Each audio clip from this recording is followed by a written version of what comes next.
His title is The Value of Here and Now, and he is a great speaker as well. So I'd like to welcome Mr. Curt Baker.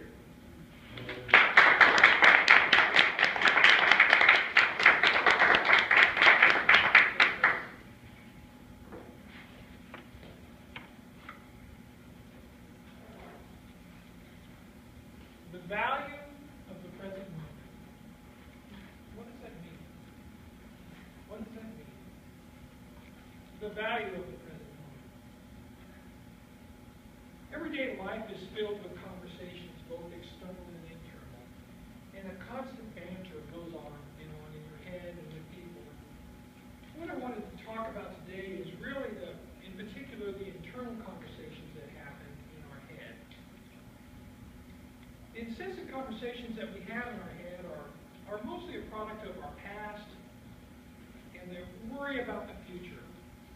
They tend to be quite repetitive in nature, and the challenge I have for you today is to try to separate the concept of the mental dialogue that you have in your head with who you really are, or your present moment, what you want.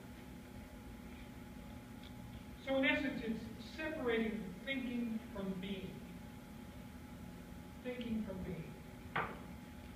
So many of you, I think, were in my icebreaker speech. I talked about that moment of clarity I had where I was carrying conceptually some handicapping concepts, emotional handicaps per se, where I was in the 3rd grade and I was told that I was mentally challenged and wasn't smart, and my teacher told me that, so obviously it was true. So I took that and carried it, made a suitcase out of it, and I carried it for decades. And then I had a moment of clarity where I went to the conference, and they actually gave me facts in front of me that disproved that concept. Unequivocally, I had no way to deny that concept was false. And in that very moment that occurred, that clarity hit me, and everything ceased in my head. There was no dialogue, there was no conversation, there was no stuttering. The mental dialogue that I normally had just ceased to exist. And I had a sense of peace, and I had a sense of joy.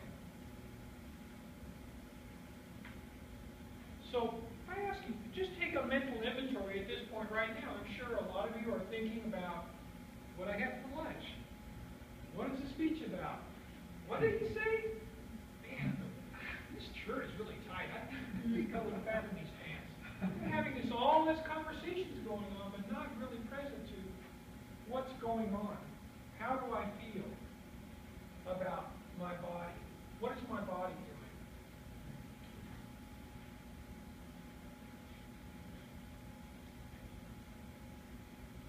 Is there really a duality that takes place within the mind? And think about it, that you have a conversation going on in your mind, so you have a speaker, and then on the other side you have a listener. But who are those people? Are there two?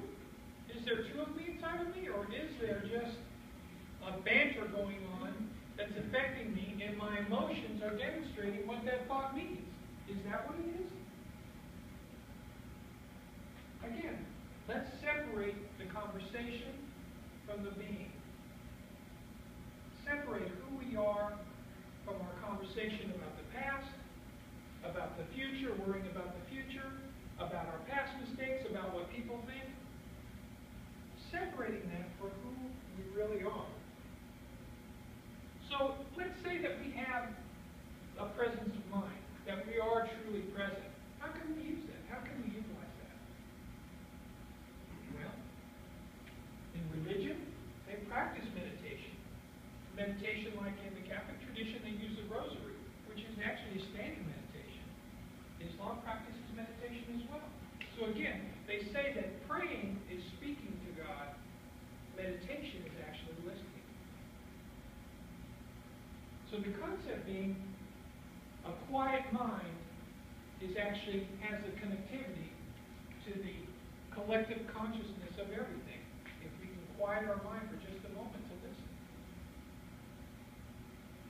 Other way we can use it, practical uses of being present. Negotiation. We're in negotiation on a daily basis. I negotiate for a living. But negotiation requires a blank slate. In other words, to truly to what the other person is saying and understand what they're saying. Because think, if I had clear, perfect knowledge of what it is that you really want, I would be able to give it to you and meld our two wants into one, and we would be in perfect harmony. But again, you have to listen. You have to be present. You have to be still. You have to feel it.